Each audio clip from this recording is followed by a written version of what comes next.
Assalamualaikum warahmatullahi wabarakatuh.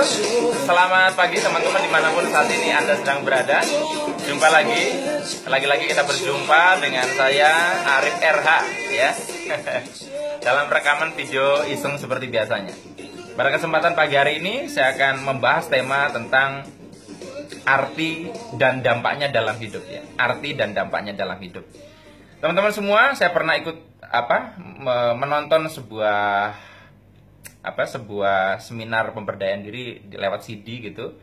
Di sana dikatakan bahwa manusia ini memiliki dua macam respon. Yang pertama instinctive respon, yang kedua intellectual respon. Instinctive respon ini contohnya begini. Contohnya misalkan Anda megang gelas, Anda tidak tahu kalau gelas itu panas, ketika dipegang panas terus Anda langsung begini ya. Itu spontaneity, itu adalah instinctive respon. Ini mirip dengan yang dimiliki hewan ya. Misalnya ada kucing, kemudian Anda gertak tiba-tiba ya, hush, gitu ya. Dia kemungkinan akan wah atau mungkin akan lari ya.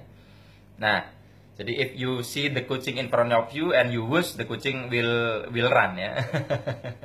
Nah, kemudian ada juga selain itu yang namanya intellectual respon. Jadi intellectual respon itu agak sedikit berbeda ya. Dan di sini yang membedakan kita dengan makhluk lain sepertinya, yaitu di mana ketika ada satu informasi atau stimulus, ini kita sebetulnya memiliki banyak pilihan untuk merespon ya. Dan di sini ada satu space ya, entah itu kecil atau besar, ada ruang kosong, ada jeda di mana disitulah ruang di mana kita mengambil keputusan mau memilih respon seperti apa. Dan pilihan respon kita tergantung arti yang kita berikan terhadap informasi ini. Contohnya, asu ya.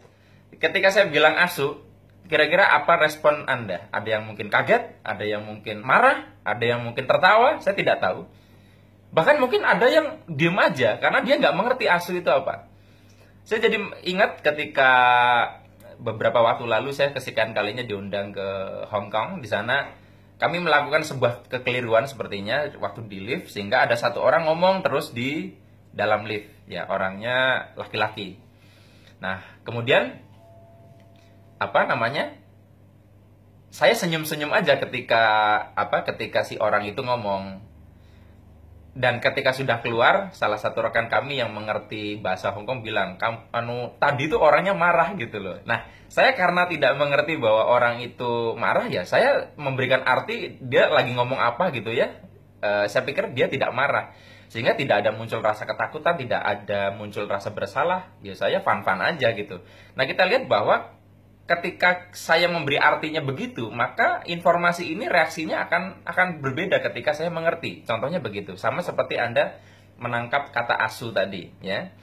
Nah, ini juga sama teman-teman semua yang perlu kita perhatikan ketika kita bicara masalah arti dan dampaknya. Berarti dalam hidup, apalagi ketika komunikasi kita dengan orang lain, apalagi menggunakan kata-kata, maka kita bukan hanya memperhatikan apa niat kita, tetapi kira-kira arti apa yang akan muncul di dalam benak orang itu dan dampaknya apa. Contohnya begini, misalnya ketika kita melayat ya, ketika kita bertakziah, di situ keluarganya tentu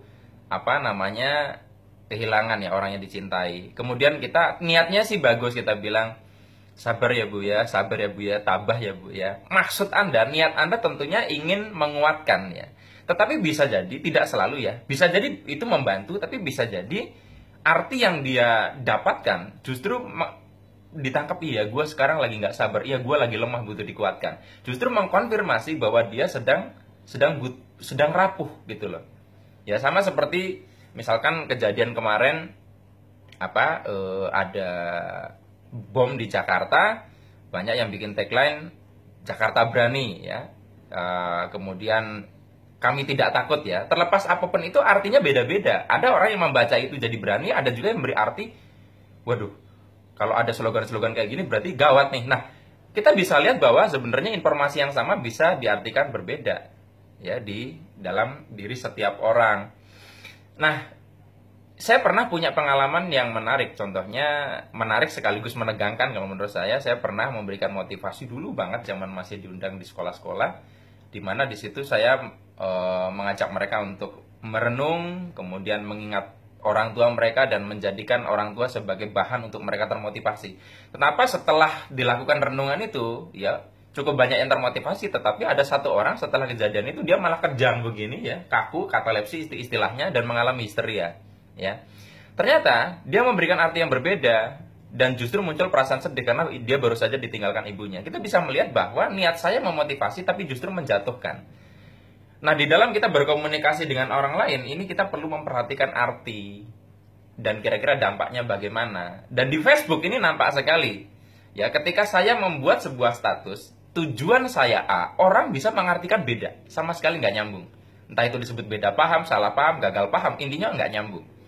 Kayak misalkan tadi malam, saya membuat postingan tentang Pak Harto misalkan ya, terlepas dari kekurangan beliau, ya kesalahan-kesalahan, ya kekurangan-kekurangan sebagai pemimpin tentunya ada. Saya hanya ingin melihat bahwa salah satu hal yang mungkin kita bisa pelajari bagaimana membangun keamanan ya, tentunya tidak dengan cara otoritas seperti beliau. Tetapi yang di situ muncul adalah justru tidak semua sih, ada juga yang maksud dengan apa yang saya posting, tapi mereka memberikan arti bahwa saya membandingkan dengan presiden sekarang ya. Ada juga yang memberikan arti bahwa saya senang ketika orang diculik-culik, dibunuh gitu. Padahal maksudnya bukan itu, tetapi terciptanya rasa aman. Nah, caranya tentunya harus dengan yang lebih baik, tapi itulah. Makanya semakin kita dikenal banyak orang, semakin misalkan di Facebook kita memiliki banyak sekali teman, maka semakin banyak perbedaan sikap ya, perbedaan komentar karena arti yang dibangun di sini beda-beda gitu loh. Dan kalau kita tidak memahami ini itu stres ya. Saya kalau tidak memahami ini, Facebookan itu stres banget karena saya berharap semua orang paham maksud saya, tapi pasti ada yang tidak paham, pasti ada yang berbeda. Berkata langsung, bertemu langsung aja kadang tidak sama, apalagi kalau misalkan hanya lewat tulisan gitu ya. Karena bahkan beberapa kali akhirnya postingan Facebook akhirnya saya hide ya, karena berpotensi untuk salah tafsir gitu ya. Nah, yang menarik adalah berarti kan arti ini penting ya, arti dan dampaknya ini nih sama. Berarti ketika misalkan kita dalam beragama juga sama, setiap ajaran agama ini yang paling penting sebetulnya bukan apa informasi ajaran yang disampaikan, tapi arti yang kita bentuk sehingga kita melakukan sebuah perbuatan tertentu. Kita sama-sama beragama misalkan, kemudian teroris juga beragama misalnya, apapun agamanya dari teroris itu ya, tidak pada satu agama tertentu. Mereka punya ajaran yang sama mungkin dengan kita mungkin, tapi arti yang dibangun di sini ini yang berbeda. Jadi teman-teman semua,